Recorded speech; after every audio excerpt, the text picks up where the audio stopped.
Thanks for having me back with you, and I'm going to show you how to make some keto hot chocolate bombs. Hot chocolate bombs are the hottest trend of 2020 right now, and there's a lot out there, but they're also filled with sugar. So I wanted to make a keto version for you, and I already made my hot chocolate and it tastes delicious.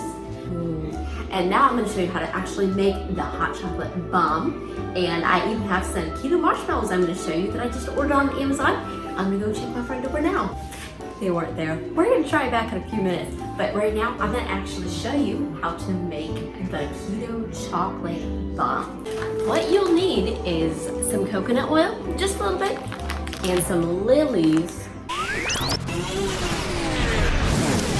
So we are actually using Ghirardelli milk chocolate with some coconut oil, since Lily's chocolate did not seem to go so well.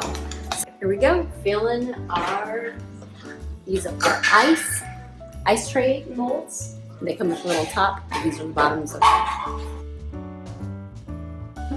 Gonna spread it all the way around and make sure it goes all the way to the top. In the freezer, for it to mold a lot quicker. I got these on Amazon, 2 bags like this for $6, delivered to my door. Can't beat that.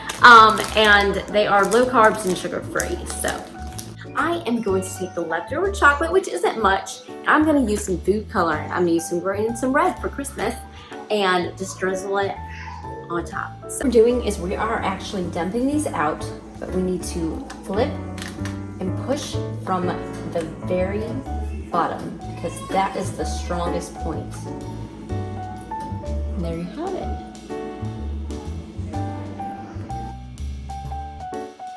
Turn on the stove top.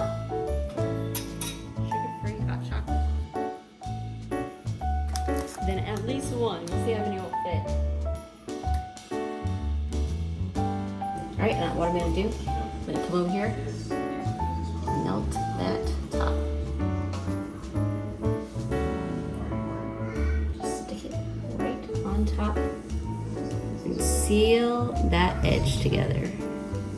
Right, here we go for the actual fun part.